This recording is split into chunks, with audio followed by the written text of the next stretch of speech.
আসসালামু আলাইকুম। সবাই কেমন আছেন? আশা করি সবাই ভালো আছেন। সবার সুস্থতা কামনা করি। আজকে আলোচনা বিষয় লালন শাকে নিয়ে। 118 বছর আগে রেখে যাওয়া লালনের সৃষ্টি আজ তাকে আলোচনার কেন্দ্রবিন্দুতে রেখেছে। এই লালন শাহের জীবন বৃত্তান্ত জানবো আমরা আজকে আলোচনার মাধ্যমে। অনেকের বিভিন্ন বিষয়ে লালন শাহকে নিয়ে প্রশ্ন রয়েছে এবং অনেকে তো এতটুকুও জানতে চায় লালন আসলে কোন ধর্মের, কোন জাতের। এইসব কিছু আমরা আজকের এই আলোচনার মাধ্যমে জানতে পারব। লালন শাহ ছিল একটি হিন্দু পরিবারে সন্তান, যেই পরিবারটির নাম ছিল কায়াত।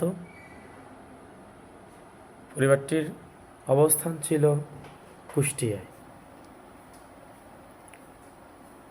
কুষ্টিয়ায় লালনের বেড়ে ওঠা।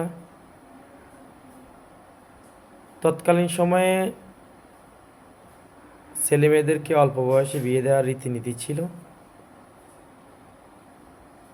তারই ধারাবাহিকতায় লালন অল্প বয়সে বিয়ে করে সংসার জীবন পরিচালনা করছিল। হিন্দু পরিবার হওয়ার কারণে এবং লালনের গানের প্রতি দুর্বলতা থাকার কারণে গান বাজনা নিয়েই তার সংসার জীবন এবং সংসারের যাবতীয় খরচ বহন করা থেকে শুরু করে সব কিছুই গানকে কেন্দ্র করেই তার বেড়ে ওঠা।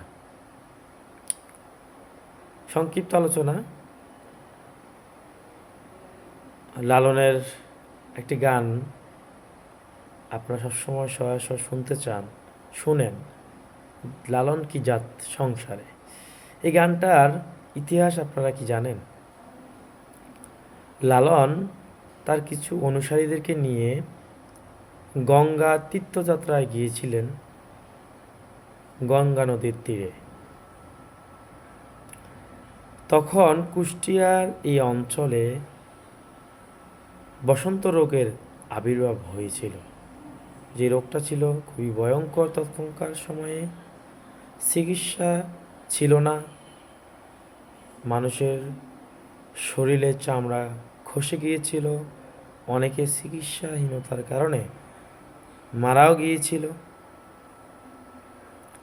তারই ধারাবাহিকতায় লালন এই তীর্থযাত্রা থেকে আসার সময় এই রোগ আক্রান্ত হয়ে তার একটি চোখ হারায় এবং সে ভয়াবহ রোগ আক্রান্ত হয়ে মাটিতে লুটিয়ে পড়ে মৃত্যু শয্যায় নিমজ্জিত হয়।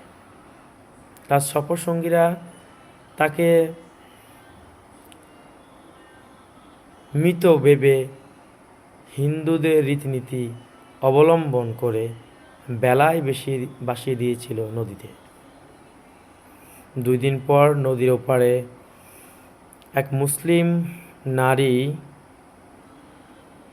সাংসারিক কাজে এসে এই বেলাতে লালন শাহের পা লড়তে দেখে আশপাশের মানুষদেরকে ডেকে তাকে উদ্ধার করে এই অল্প বয়সী সেই ছেলেটাকে লালন পালন করে সুস্থ হয়ে সে তার এলাকায় ফিরে আসে। হিন্দু সমাজের দায়িত্বশীলরা তখন তার ব্যাপারে খোঁজখবর নিয়ে জানতে পারে সে মুসলমান পরিবারে জলপান করায় তাকে ওই সমাজে বসবাস এবং তার পরিবারে তাকে বসবাসের জন্য সুযোগ করে দেয় নাই, তাকে তার পরিবার থেকে বঞ্চিত করেছিল, তাকে গ্রাম থেকে বের করে দিয়েছিল। এত নির্মম একটি ব্যবস্থার নিয়মের রীতি শিকার হয়েছিল এই লালন। হিন্দুদের এখন লালনকে নিয়ে কত আয়োজন, কত ভালোবাসা, কিন্তু এই হিন্দুদের এক ধরনের মানুষ মানুষ তৈরি ধর্মের রীতিনীতির কারণে লালন তার বউয়ের সাথে একমাত্র বেঁচে থাকা মায়ের কোলে ঠাঁই পায়নি। লালন চলে গিয়েছিল তখন শেওলিয়া তার গুরু সিরাজ শাহের কাছে। সেখানে সে তার একটা জঙ্গলে বসবাস শুরু করেছিল এবং গান বাজনা করতেছিল। তার শিক্ষা দীক্ষা ছিল না, তার মনে যেই ধরনের গান আসতো তখন সেই গানটাই গাইতো। এই গানগুলো তার আশপাশে তার শিষ্যরা লিখে রাখত। তখনই লালনের এই যে তার মুসলমান পরিবারে বেড়ে ওঠা, সুস্থ হওয়া, হিন্দু পরিবার থেকে তাকে লাঞ্ছিত করা, তখনই লালন এই গানটা লিখেছিল। অনেকগুলো গানের মাঝে তার এই গানটা এসেছিল, লালন কি জাত সংসারে, আসবার সময় কি জাত ছিল, যাওয়ার সময় কি জাত ছিল। এই যে গানটা আপনারা শুনছিলেন, শুনে অভ্যস্ত। যাই হোক, লালনকে নিয়ে অনেক কিছু আপনারা জানেন। ইতিহাস ঘাটাঘাটি করলে আপনারা লালনকে নিয়ে অনেক কিছু জানতে পারবেন। আমার আলোচনার বিষয় এখন লালনকে নিয়ে কুষ্টিয়ায় প্রতি বছর লালন সংস্কৃতির উপরে একটা অনুষ্ঠান অনুষ্ঠিত হয়। বাউল শিল্পীরা সেখানে সমবেত হয় এবং লালনকে স্মরণ করে লালনের এই সৃষ্টির মাধ্যমে। লালন তার এই জীবন চলমান সময়ে 1000টার অধিক গান লিখেছিল। তার 314টা একটা বই, গান লেখা পাণ্ডুলিপি। রবীন্দ্রনাথ তখন বিশ্বকবি রবীন্দ্রনাথ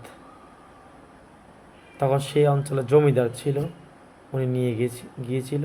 আপনারা জানবেন কিছুদিন আগে সেই পাণ্ডুলিপিটি ঠাকুর পরিবার থেকে লালন সংস্কৃতির লালনকে যারা ধারণ করে, লালন সংস্কৃতির সেই মানুষরা সেই বইটি উদ্ধার করেছিল। লালনকে নিয়ে যেই অপসংস্কৃতি, যে লালনের গান শুনলে গাঁজা খেতে হবে, ধ্যান জ্ঞান করতে হবে, এই প্রজন্মের বানানো।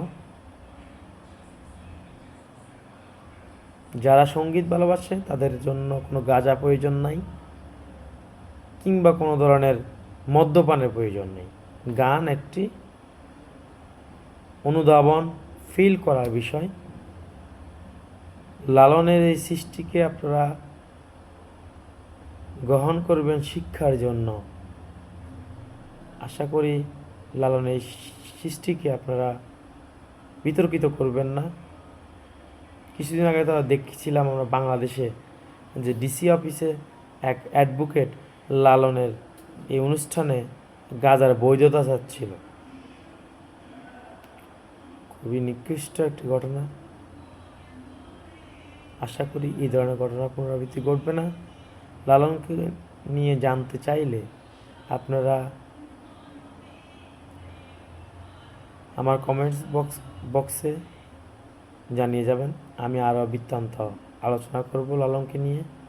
ভুলভ্রান্তি থাকলে মাফ করে দিবেন। সেই পর্যন্ত ভালো থাকবেন, সুস্থ থাকবেন। আসসালামু আলাইকুম।